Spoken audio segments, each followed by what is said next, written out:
الحمد لله رب العالمين والصلاة والسلام على سيد الأنبياء والمرسلين سيدنا ونبينا ومولانا محمد وعلى آله وأصحابه أجمعين. أما بعد، وعن عبد الله بن عمرو بن العاص رضي الله تعالى عنهما قال قال رسول الله صلى الله عليه وسلم: الراحمون يرحمهم الرحمن تبارك وتعالى ارحموا من في الأرض يرحمكم من في السماء، أو كما قال رسول الله صلى الله عليه وسلم. محترم علماء کرام، اساتذہ کرام قدر، عزیز طلباء، اس وقت یہ محفل نصیحت اور دعا کے نام پر منعقد کی گئی ہے، اور حضرت محترم صاحب نے یہی حکم دیا ہے کہ طلباء کے سامنے ان کے مناسب حال کچھ خیر خواہی کی باتیں عرض کر دی جائیں. نصیحت کے معنی ہی خیر خواہی کے. رسول اللہ صلی اللہ علیہ وسلم نے ارشاد فرمایا: الدین النصیحہ. قلنا لمن یا رسول اللہ؟ قال للہ ولرسولہ ولکتابہ ولأئمۃ المسلمین وعامتہم، او کما قال علیہ الصلوۃ والسلام. نصیحت اخلاص اور خیر خواہی کا نام. میرے عزیزوں اور بھائیوں، سب سے پہلے میں عرض کر دوں، اور خاص طور سے وہ طلباء کہ جو دور حدیث سے اس سال فارغ ہوئے ہیں یا گزشتہ سالوں میں فراغت حاصل کر چکے ہیں، میں نے اپنے خطبہ مسنونہ کے بعد ایک روایت آپ کو پڑھ کر سنائی ہے. حضرت عبداللہ بن عمرو بن عاص رضی اللہ تعالیٰ عنہ ارشاد فرماتے ہیں کہ رسول اللہ صلی اللہ علیہ وسلم نے ارشاد فرمایا: الراحمون یرحمهم الرحمن تبارک و تعالی. جو رحم کرنے والے لوگ ہیں، رحمان یعنی اللہ تبارک و تعالی ان کے ساتھ رحمت کا معاملہ فرمائیں گے. ارحموا من فی الارض یرحمکم من فی السماء. تم رحم کرو ان پر جو زمین پر ہیں، تم پر وہ رحم کرے گا جو آسمان پر ہے. کرو مہربانی تو محل زمین پر، خدا مہرباں ہوگا عرش بری پر. اس وقت اس حدیث کے مضمون سے متعلق کوئی گفتگو نہیں کرتی ہے، بلکہ روایت کے پڑھنے کا مقصد یہ تھا کہ یہ حدیث مسلسل کی اولیت کہلاتی ہے.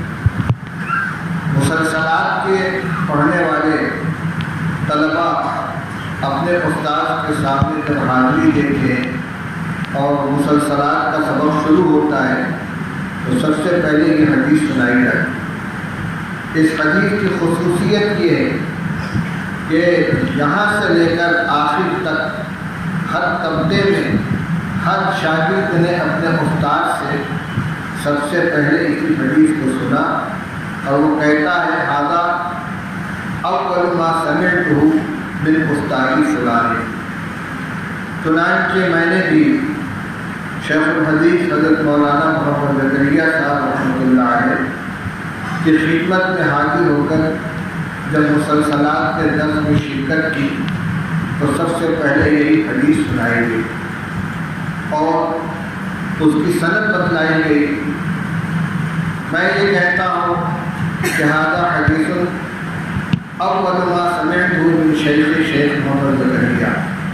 شیخ نے فرمایا کہ میں نے سب سے پہلے یہی حدیث مولانا خلیل احمد صاحب سہارنپوری سے سنی. انہوں نے فرمایا کہ میں نے سب سے پہلے یہی حدیث مولانا عبدالقیوم صاحب بلحانوی سے سنی.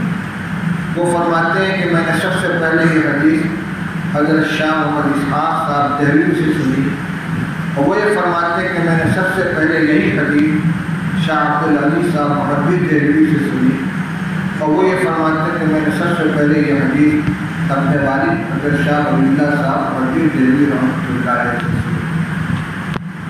شاہ ولی اللہ صاحب محمد دہلوی سے لے کر آخر تک کی جو سندیں ہیں وہ تمام کتابوں کی سہائے ستہ کی بھی ہے، مسلسلات کی بھی، اور ان سب کو جمع فرما دیا ہے مولانا عاشق الہی صاحب بلند شہری رحمۃ اللہ علیہ نے اپنی کتاب العناقید الغالیہ فی الاسانید العالیہ کے اندر۔ اور اس کے علاوہ بھی بہت سے حضرات نے بنگلہ دیش کے بعد علماء نے اکابر دیوبند اور اکابر سہارنپور کی سندوں کو جمع کیا ہے رسالے کی شکل میں۔ مسلسلات کی سند مستقل ہے، اور یہ رسالہ مسلسلات جس کے اندر 3 کتابیں ہیں اس کے شروع میں شائع شدہ ہے۔ میں یہاں موجود فضلاء کو اور اس سال فارغ ہونے والے کو اور علماء کو اس فضیلت میں شامل کرنا چاہتا ہوں کہ یہ روایت آپ کہہ سکتے ہیں کہ میں نے سب سے پہلے ابو القاسم سے سنی۔ میں اجازت دیتا ہوں اس حدیث کی روایت کرنے کی۔ اس کے بعد آج جو موضوع میرے پیش نظر ہے، اس میں کچھ باتیں تو عرض کرنی ہے تمام طلباء سے جو اس وقت یہاں زیر تعلیم ہے، خواہ ابتدائی درجات میں پڑھتے ہوں یا منتہی درجات میں زیر تعلیم ہے۔ ان سے یہ عرض کرنا ہے کہ یہ وقت تعلیمی سال کے اختتام کا ہے۔ رجب کا مہینہ نصف سے زیادہ گزر چکا ہے، شعبان کے اوائل میں امتحان سالانہ شروع ہو جاتا ہے، اور ان کا امتحان یکرم الرجل اور الرحمن، آپ کے سال بھر کی محنت کا نتیجہ امتحان کی شکل کے نتیجے کی شکل میں سامنے آئے گا۔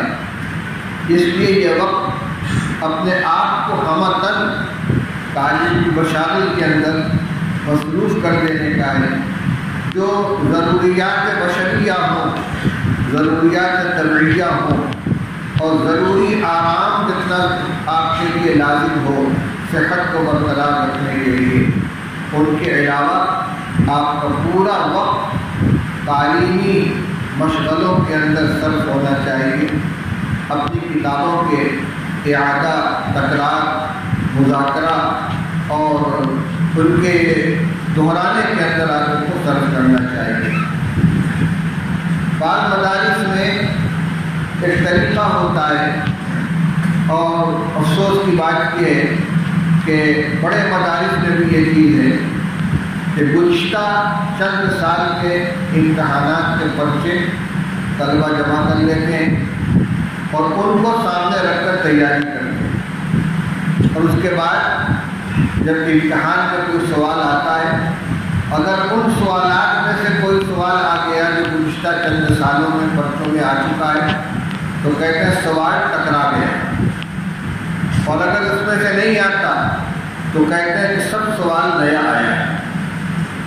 یہ امتحان کی حد تک تو یہ چیز مفید ہو سکتی ہے، لیکن امتحان کی تیاری کا یہ مقصد ہرگز نہیں ہے کہ آپ صرف امتحان میں کامیابی حاصل کریں، بلکہ پورے سال میں آپ نے جو کتابیں پڑھی ہیں کم از کم سرسری نگاہ پوری کتاب پر ہو جانی چاہیے۔ ایک مرتبہ دارالعلوم دیوبند میں سالانہ امتحان میں ہدایت کا پرچہ آیا، مولانا محمد نعیم صاحب نے پرچہ بنایا تھا، تمام طلبہ پرچہ لے کر کھڑے ہو گئے۔ حضرت علامہ ابراہیم صاحب بلیاوی رحمۃ اللہ علیہ کا دور تھا، وہ صدر مدرسین تھے، ہم لوگ پڑھتے تھے وہاں، حضرت وہاں موجود تھے۔ فرمایا کیا بات ہے بھائی؟ کہنے لگے حضرت ہدایت کا پرچہ بہت سخت ہے۔ حضرت نے لیا، دیکھا تمہارا پڑھا ہوا نہیں ہے۔ حضرت پڑھا ہوا تو ہے۔ پھر اس میں اختلافات بہت زیادہ پوچھے گئے ہیں کہ نہیں، دلائل بہت زیادہ پوچھے گئے ہیں نہیں، عبارت حل کرنے کے لیے کہا گیا ہے۔ بات صرف اتنی تھی کہ جو مشہور سوالات آیا کرتے تھے ان میں سے کوئی سوال نہیں آیا۔ کیف متفق، حضرت نے کہیں کہیں سے اٹھا کے 5 جگہ کی عبارت دے دی کہ اس کو حل کرو، اور وہ سخت ہو گیا۔ لیکن جن طلبا نے پوری کتاب کو تکرار کے اندر دہرایا ہوگا، مذاکرہ کیا ہوگا، ان کے لیے انتہائی آسان تھا، اس لیے کہ اس میں زبانی یاد رکھنے والی کوئی چیز تھی ہی نہیں۔ ائمہ کے اختلافات، ان کے دلائل اور جوابات، ان کا کوئی مسئلہ نہیں تھا، عبارت حل کرنی تھی۔ اور اس کے لیے یہ بھی ضروری ہے کہ طالب علم پابندی کے ساتھ سبق میں شرکت کرے۔ سبق میں شرکت کیے بغیر تنہا اگر کوئی تیاری کر لے گا، کتنی بھی تیاری کر لے گا، اس کے پاس علم کی دولت نہیں آئے۔ مجھے یاد ہے ہمارا دور حدیث کا سال تھا، بخاری شریف مکمل مولانا فخر الدین صاحب رحمۃ اللہ علیہ پڑھاتے تھے۔ صبح چوتھے گھنٹے کے شروع سے 12 بجے تک جلد اول کا سبق ہوتا تھا، چاہے سردی کا موسم ہو چاہے گرمی کا موسم ہو۔ یہ وقت 2.5 گھنٹہ ہو، 1.5 گھنٹہ ہو، 1 گھنٹہ ہو، 12 کا گھنٹہ بچتا تھا، سبق بند ہوتا تھا۔ اور جلد ثانی کا سبق شروع ہوتا تھا عشاء کی نماز کے بعد، اور ٹھیک 12 بجے ختم ہوتا تھا۔ پورے سال بڑے بسط کے ساتھ پڑھاتے تھے۔ ہمارے دور حدیث کے سال میں بخاری شریف کا امتحان ہوا تھا 20 شعبان کی صبح کو، اور بخاری شریف کا آخری سبق ہوا تھا 20 شعبان کی رات میں۔ یعنی امتحان ختم ہو جانے کے بعد جو رات آئی ہے اس میں بخاری شریف مکمل ہوئی۔ تو حضرت عشاء کی نماز کے بعد بھی آتے تھے، اور اس وقت ان کی عمر 85 سال تھی۔ انتہائی نقاہت، نحیف و نزار، کمزور، لیکن ان کو عبور تھا کتاب کے اوپر، استحضار بلا کا تھا، اور اس طرح پڑھاتے تھے کہ ان کی نظیر کہیں پیش نہیں کی جا سکتی۔ علامہ انور شاہ کشمیری، حضرت شیخ الہند، علامہ قسطلانی، علامہ سندھی، حافظ ابن حجر عسقلانی، حافظ عینی، سب کے اقوال اس طرح نقل کرتے تھے جیسے ابھی سامنے دیکھ کر آیا۔ اور اس کے بعد پھر ان میں تطبیق یا ترجیح کا عمل۔ جب امتحان سالانہ کا زمانہ آیا تو بہت سے طلبہ رات کے سبق سے غیر حاضر ہو کر اپنے طور پر تیاری کرنے لگے، کیونکہ اس وقت ایسا تھا کہ صبح 12 بجے تک امتحان، ظہر کے بعد جلد اول کا سبق، عشاء کے بعد جلد ثانی کا سبق۔ اب جو وقت خالی ملا ہے تو صرف عصر اور عشاء کے درمیان کا، اس وقت میں آدمی کتنی تیاری کر لے گا۔ تو تیاری کا جو وقت ملتا تھا وہ سبق ختم ہونے کے بعد 12 بجے رات سے لے کر صبح تک تھا۔ تو جو اسباق میں شرکت کرنے والے، پابندی کرنے والے طلبہ تھے، وہ تو اتنے ہی وقت میں جتنا ہوتا تھا کر لیتے تھے، لیکن بعض وہ لوگ کہ جو نمبرات کی ہوڑ میں آگے نکلنا چاہتے تھے، وہ رات کا سبق چھوڑ کر اپنے طور پر تیاری میں لگتے تھے۔ اس میں میرے بعد وہ ساتھی بھی تھے کہ جو بے شک انتہائی ذہین تھے، بہت تحریر بھی ان کی اچھی تھی، بڑے باپ کے بیٹے تھے، دور حدیث اپنے یہاں سے پڑھ کر آئے تھے، یہاں دوبارہ پڑھ رہے تھے، اور سہمائی امتحان میں ان کا مجموعی نمبر مجھ سے 1 عدد زیادہ تھا، اور ششمائی امتحان میں میرا 1 نمبر مجموعی نمبر مجھ سے زیادہ ہو گیا۔ یہ تقابل میں چل رہا تھا، وہ اس فکر میں تھے کہ مجھے ٹاپ کرنا ہے۔ عشاء کی نماز کے بعد اپنے کمرے کے آگے، گرمی کا موسم، چارپائی پھیلا لی، اور حدیث کی جتنی شرحیں تھیں وہ سب اپنے ساتھ لے کر آئے۔ بخاری قریب میں رکھی ہوئی ہے، ادھر قسطلانی ہے، ادھر سندھی ہے، ادھر فرد الباری ہے، ادھر فرد الباری ہے، دیکھ رہے ہیں، یادداشت بڑی اچھی۔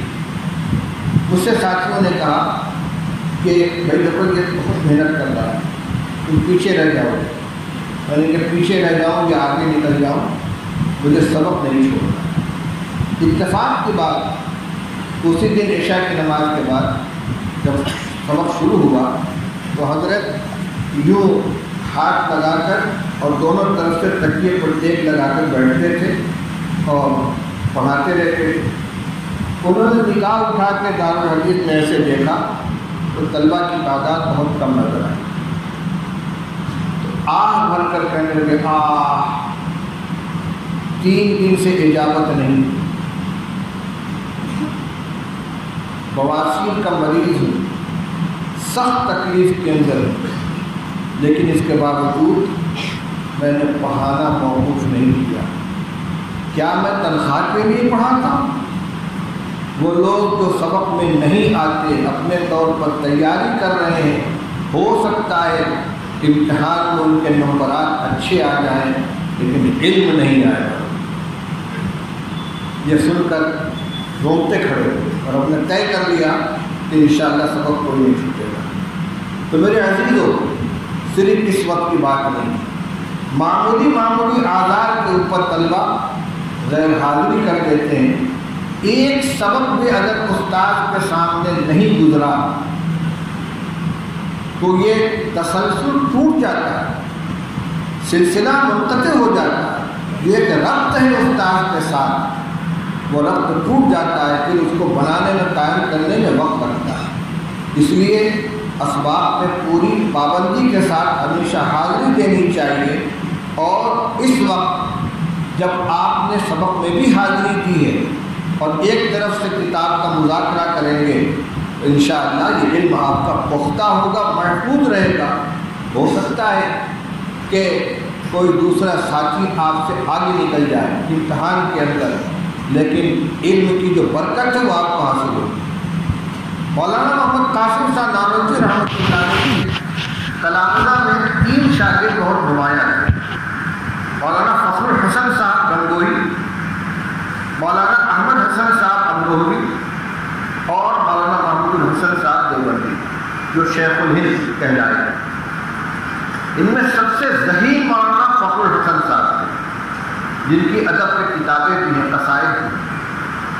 درمیانی صلاحیت والے مولانا احمد صاحب امروہوی تھے، جن کے نام سے جامع مسجد امروہہ کا مدرسہ ہے، اور ذہانت کے اعتبار سے سب سے کمزور شیخ الہند رحمۃ اللہ علیہ، لیکن وہ استاد پر فدا تھے بلکہ فنا تھے،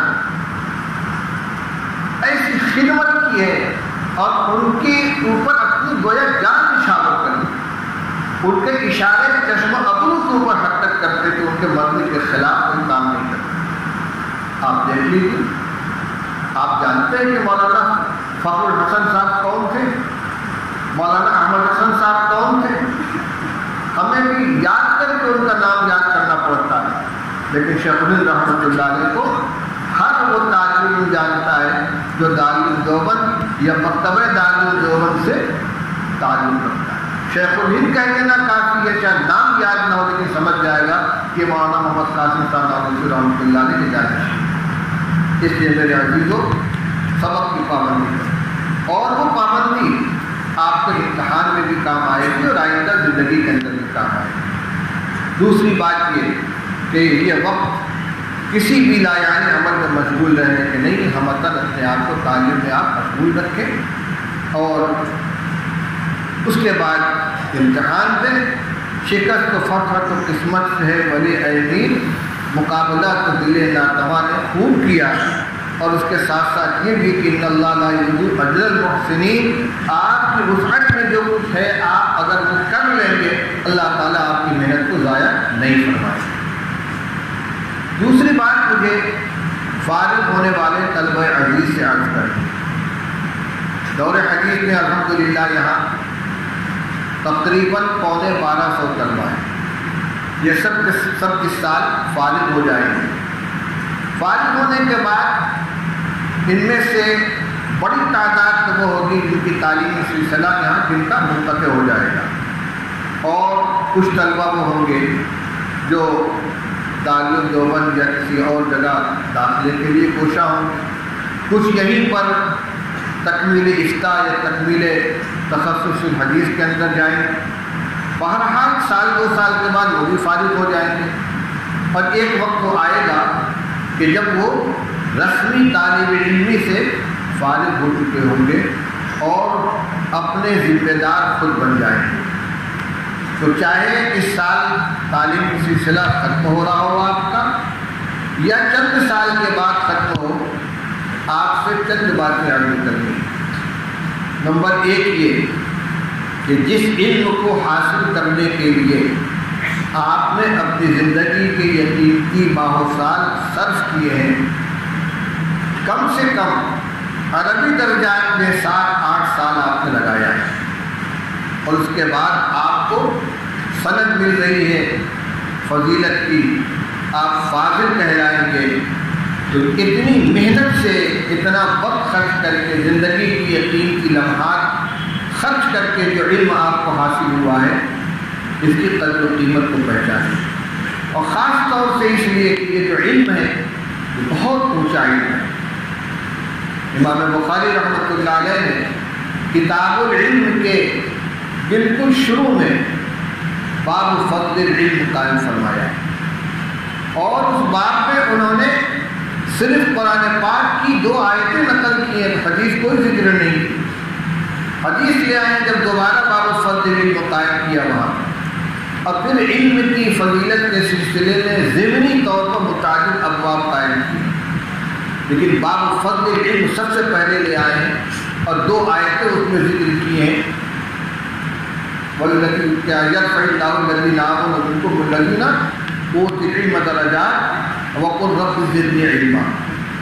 ہمارے استاد مولانا سید فخر الدین صاحب مراد آبادی رحمۃ اللہ علیہ نے اس ترجمۃ الباب پہ تقریر کرتے ہوئے فرمایا تھا، امام بخاری رحمۃ اللہ علیہ عام طور پر جب کوئی ترجمۃ الباب قائم کرتے ہیں تو کوئی نہ کوئی حدیث ذکر کرتے ہیں، یہاں پر حدیث ذکر نہ کرنے کی ایک خاص حکمت ہے، وہ بتلانا چاہتے ہیں کہ علم کی فضیلت اتنی اونچی ہے کہ نص قرآنی سے ثابت ہے، حدیث کی طرف رجوع کیے بغیر بھی علم کا اعلیٰ مقام ملے گا، اس سے ظاہر ہو جاتا ہے، ثابت ہو جاتا ہے۔ تو جس علم کی یہ فضیلت ہے وہ ظاہر بات ہے کہ علم دین ہے۔ آج فنون کو اور صنعتوں کو بھی علم کہا جا رہا ہے، اور جب علم کی فضیلت کی روایتیں یا علم حاصل کرنے کی تاکید والی روایتیں پڑھی جاتی ہیں تو ہمارے جدید تعلیم یافتہ حضرات کہتے ہیں کہ قرآن و حدیث میں تو کوئی تقسیم ہے نہیں، یہ علم دین ہے، یہ عصری علم ہے۔ لیکن آپ یہ سوچئے کہ علم کہتے کسے ہیں، علم ہے کیا؟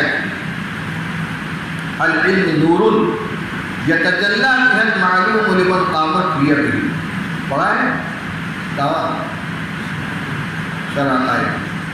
علم ایک نور کا نام جس کے ذریعے جس کے ساتھ یہ صفت قائم ہو اس کے سامنے معلوم واضح ہو جاتا ہے، اور انسان کی سب سے بڑی ضرورت جس کو معلوم کرنے کی ضرورت ہے وہ اس کے معاش اور معاش کی کامیابی کا طریقہ ہے۔ دنیا کی زندگی ہماری کیسے کامیاب ہو اور مرنے کے بعد ہم کامیاب کیسے ہوں، اس کو جاننے کے لیے جو علم ہوگا وہی حقیقت میں علم ہے۔ اور قرآن میں اور حدیث میں جتنی فضیلت کی آیات اور احادیث آئی ہیں وہ مطلق علم کے لیے نہیں ہے۔ علم تو جوتا کاٹنے کا نام بھی ہے، مکان کی تعمیر کا نام بھی ہے، کپڑا تیار کرنے کا نام بھی ہے۔ تو کیا انما العلماء ورثۃ الانبیاء کا یہ مطلب ہوگا کہ جس نے کپڑا بننا سیکھ لیا وہ نبی کا وارث ہو گیا؟ جو علم نبوت ہے اس علم کو حاصل کرنے والے وارثین انبیاء کہلائیں گے۔ تو اس علم کی اہمیت کو سمجھ لیجیے۔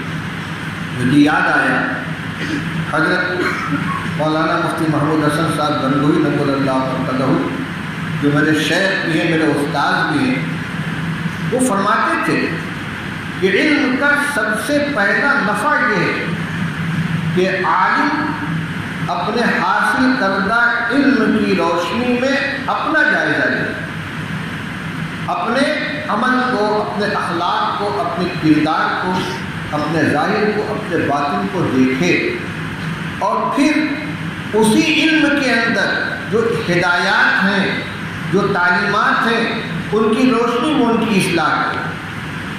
فرماتے تھے کہ علم کیا ہے؟ العلم نور، علم نور ہے۔ فرمائے مثال کے طور پر ایک تہخانہ ہے جس کا دروازہ مدت سے بند پڑا ہوا ہے۔ اب ایک آدمی اس میں جانا چاہتا ہے، اس میں کوئی روشن دان نہیں ہے، کوئی کھڑکی نہیں، اندر اندھیرا ہے، یہ کیا کرے گا؟ یہ ٹارچ لے کر تیز روشنی والی آہستہ سے ڈھکن اٹھائے گا اور زینے کے اوپر ٹارچ کی روشنی ڈال کر دیکھے گا کوئی کیڑا تو نہیں، سانپ تو نہیں ہے، بچھو تو نہیں، پھر آہستہ آہستہ اس میں اترے گا اور چاروں طرف روشنی پھیلائے گا، دیکھے گا کہ کہیں کوئی مضر چیز تو نہیں ہے، کیڑا مکوڑا تو نہیں ہے، سانپ بچھو تو نہیں ہے، پھر آگے بڑھے گا۔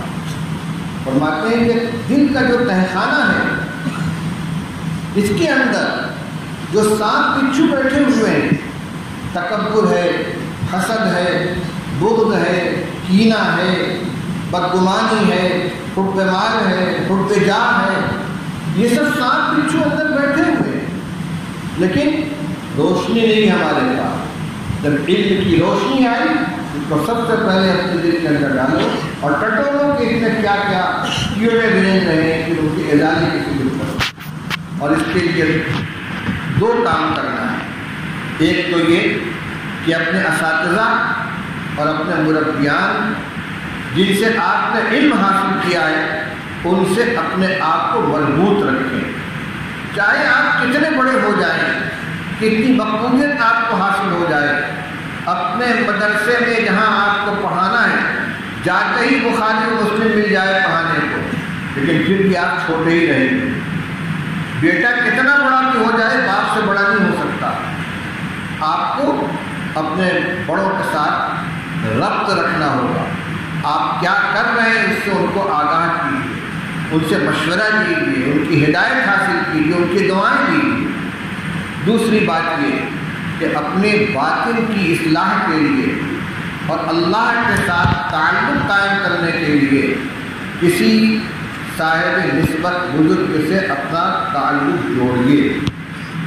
یہ اتنا ہی ضروری ہے جتنا علم حاصل کرنے کے لیے مدرسے میں داخلہ ضروری ہے۔ اگر یہ نہ ہوتا تو حجت الاسلام مولانا محمد قاسم صاحب نانوتوی رحمۃ اللہ علیہ اور فقیر النفس حضرت مولانا رشید احمد گنگوئی رحمۃ اللہ علیہ، جن دونوں کے بارے میں کہا جا سکتا ہے کہ ان کے زمانے میں صرف بر صغیر میں نہیں بلکہ عالم اسلام میں کوئی ان کے پائے کا عالم نہیں تھا، لیکن اس کے باوجود ان دونوں نے ہاتھ تھاما سید الطائف حاجی امداد اللہ صاحب حاجی مکی رحمۃ اللہ علیہ اور اپنے کو ان کے سپرد کر دیا۔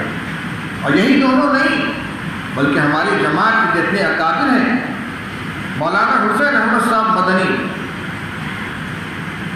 شیخ الہند مولانا محمد الحسن صاحب دیوبندی، مولانا خلیل احمد صاحب سہارنپوری، مولانا اشرف علی صاحب تھانوی، نام کچھ بے ترتیب ہو گیا، ترتیب سے لیجیے۔ حضرت گنگوئی کے بعد حضرت شیخ الہند، ان کے بعد حضرت تھانوی، پھر مولانا خلیل احمد صاحب، پھر مولانا حسین احمد صاحب مدنی، یہ سب کے سب حضرت حاجی امداد اللہ صاحب حاجی مکی رحمۃ اللہ علیہ سے بیعت کا تعلق رکھتے ہیں۔ اور اس کے بعد کے جو حضرات ہیں انہوں نے اپنے زمانے کے بزرگوں سے اپنا اصلاحی تعلق جوڑا اور ان کی ہدایت پر عمل کرتے رہے۔ حضرت مولانا مفتی محمود حسن صاحب گنگوئی نور اللہ برکتہ، جس زمانے میں ان کو فقیر امت کہا جاتا تھا اور ان کو مفتی اعظم کے لقب سے یاد کیا جاتا تھا، حضرت شیخ الحدیث مولانا محمد زکریا صاحب رحمۃ اللہ علیہ زندہ تھے، کوئی کام ان کے مشورے کے بغیر نہیں کرتے تھے۔ حضرت مفتی صاحب کانپور جامعہ العلوم کے اندر حضرت شیخ کے بھیجنے سے گئے تھے اور وہاں کے سب کچھ تھے، صدر مدرس بھی تھے، معتمد بھی تھے، محسن بھی تھے، اور ضرورت پڑ جائے تو چپراسی بھی تھے۔ عجیب و غریب زندگی کی اور خدمت کا ان کا طریقہ بھی عجیب و غریب تھا۔ دارالعلوم دیوبند میں حضرت مولانا مفتی مہدی حسن صاحب کے انتقال کے بعد کسی بڑے مفتی کی ضرورت محسوس ہوئی تو مجلس شورا نے بھی اتفاق مفتی محمود حسن صاحب گنگوئی نور اللہ برکتہ کو دارالعلوم کے صدر المفتین کے منصب کے لیے طے کیا۔ اس کی اطلاع ان کو بھیجی گئی. ہم اور آپ ہوتے تو کتنا خوش ہوتے. دارالعلوم دیوبند میں مجھ کو بلایا جا رہا ہے. حضرت نے معذرت کر دی کہ مجھ کو شیخ نے یہاں بھیجا ہے، میں ان کی اجازت کے بغیر نہیں آ سکتا.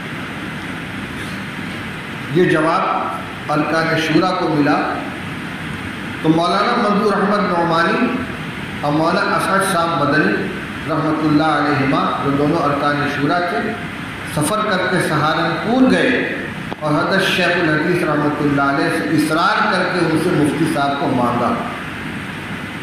تب وہ وہاں سے یہاں آئے اور تواضع اس قدر تھی.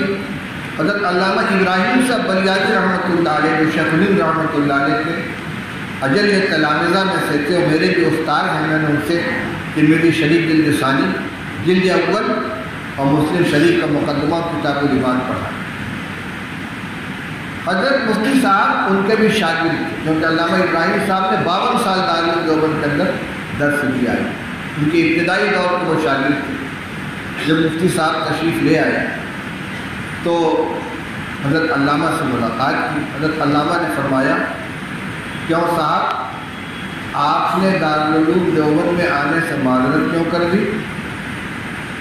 تو حضرت نے فرمایا کہ مجھے جب یہ معلوم ہوا کہ دارالعلوم دیوبند کے مجلس شورا نے مجھ کو دارالفتہ کے لیے منتخب کیا تو مجھے بہت افسوس ہوا، مجھے بہت افسوس ہوا. حضرت نے فرمایا، اچھا آپ کو افسوس ہوا؟ کیا آپ اس کو اپنی شان کے مناسب نہیں سمجھتے تھے؟ حضرت فرمایا، جی نہیں حضرت، مجھے افسوس اس پر ہوا کہ کیا دارالعلوم دیوبند کے دارالفتہ کا معیار اتنا گر گیا ہے کہ مجھ جیسے ناکارہ کو دارالعلوم دیوبند کے اندر مفتی بنا کے بلایا جا رہا ہے. تواضع اس قدر ہے. ظاہر بات ہے کہ ان تمام بزرگوں نے، تمام ارکان شورا نے بالاتفاق جس کا انتخاب کیا ہے اور جس کی پوری زندگی ان کی نگاہوں کے سامنے ہے، وہ ناکارہ نہیں ہے. ان کے فتاویٰ نظام رسالے کے اندر مسلسل شائع ہوا کرتے تھے. لیکن یہ جواب دیا تو حضرت علامہ نے فرمایا، اچھا باتیں نہ بنائیے. تو میں یہ عرض کر رہا ہوں کہ یہ تمام حضرات جتنے بھی ہمارے بڑے ہوئے ہیں، اپنے بڑوں کے مشورے کے بغیر کوئی کام نہیں کرتے تھے اور انہوں نے سب نے اپنا اصلاحی تعلق کسی نہ کسی بزرگ سے قائم رکھا. خود شیخ الحدیث مولانا زکریا صاحب رحمۃ اللہ علیہ، مولانا خلیل احمد صاحب امبیڈکر رحمۃ اللہ علیہ کے حیات میں ان سے پوچھے بغیر کوئی کام نہیں کرتے. یہ ہے آپ کی ترقی اور کامیابی کا راز. جس دن آپ اپنے آپ کو مستقل بذات سمجھ لیں گے کہ اب میں ایک حیثیت رکھتا ہوں، وہی دن آپ کے گرنے کا ہوگا. شیطان راستہ کاٹ دے گا کیونکہ سلسلہ کٹ گیا. یہ سلسلہ صرف تعلیمی کے زمانے تک نہیں ہے. اگر آپ نے جوڑے رکھا کہ یہ فیض آپ کو برابر پہنچتا رہے گا، ملتا رہے گا. اپنے اساتذہ سے سنا کہ حضرت شاہ عبدالعزیز صاحب محدث دہلوی رحمۃ اللہ علیہ تلامذہ سے فرماتے تھے کہ بھائی ہم تو پرنالہ ہیں، ہماری حیثیت تو پرنالہ کی ہے. پرنالہ جانتے ہیں؟ چھت کے اوپر جو بارش کا پانی جمع ہوتا ہے اس کو باہر نکالنے کے لیے ایک لمبی سی پائپ لگا دی جاتی ہے، اس کو پرنالہ کہتے ہیں. فرمایا کہ بھائی ہم تو پرنالہ ہیں. علم کی بارش، علم کا فیضان اللہ کی طرف سے ہوتا ہے، لیکن تم تک پہنچنے کے لیے پرنالے سے ہو کر ہی پہنچے گا. اب تم چاہو تو اس پرنالے کو گدلا کر دو یا اس کو صاف ستھرا رکھو. آسمان سے پانی تو مائع طہور نازل ہوگا، لیکن اگر تم نے پرنالے کے منہ پر کوئی مٹی رکھ دی ہے، اس کو گدلا کر دیا ہے، تو پانی تمہارے پاس صاف نہیں پہنچے گا، اور اگر اس کو بند کر دیا ہے تو پہنچے گا ہی نہیں. تو جب تک تحصیل علم ہے تب تک تو وہ پرنالہ ہے، اور اس کے بعد آپ کا پائپ کنیکشن لگا ہوا ہے.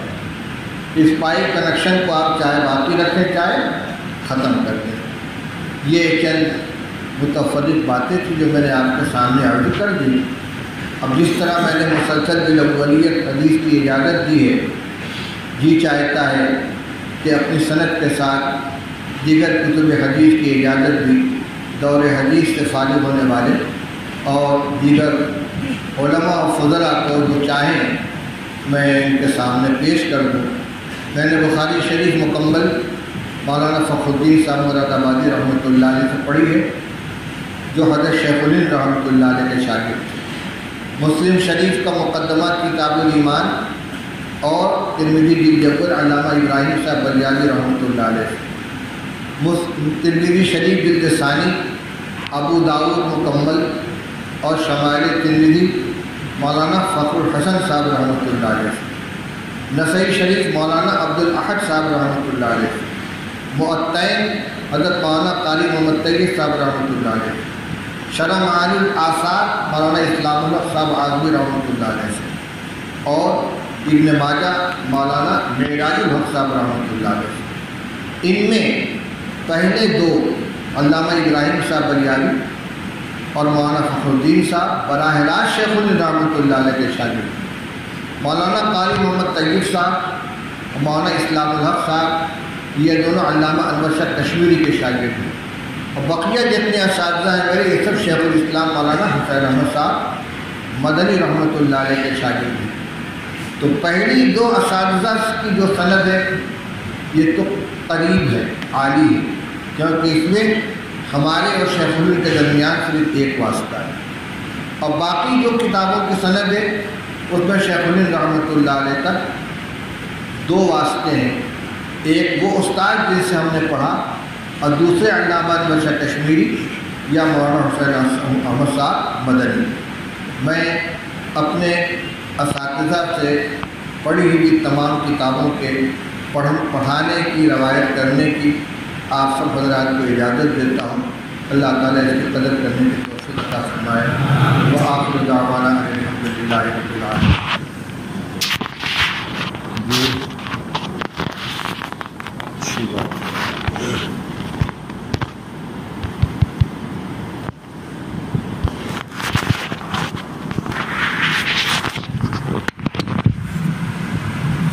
اللهم صل على سيدنا وشفيعنا وحبيبنا ونبينا ومولانا محمد وعلى آله وأصحابه وبارك وسلم. اللهم إنا نسألك علما نافعا وعملا صالحا ورزقا واسعا حلالا طيبا. اللهم بارك لنا في أسماعنا وأبصارنا وقوتنا ما أحييتنا واجعله الوارث منا واجعل ثارنا على من ظلمنا وانصرنا على من عادانا ولا تجعل مصيبتنا في ديننا ولا تسلط علينا من لا يخافك فينا ولا يرحمنا. اللهم انا نسألك علما نافعا وعملا صالحا. اللهم انا نعوذ بك من علم لا ينفع ومن قلب لا يخشع ومن عين لا تدمع ومن دعاء لا يسمع ومن هؤلاء الأربعة. اللهم وفقنا لما تحب وترضى من القول والفعل والعمل والنية والهدى.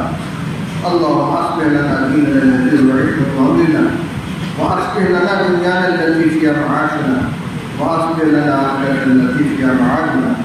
يا حي يا قيوم برحمتك نستغيث اصلح لنا شأننا كله ولا تكلنا إلى أنفسنا طرفة عين.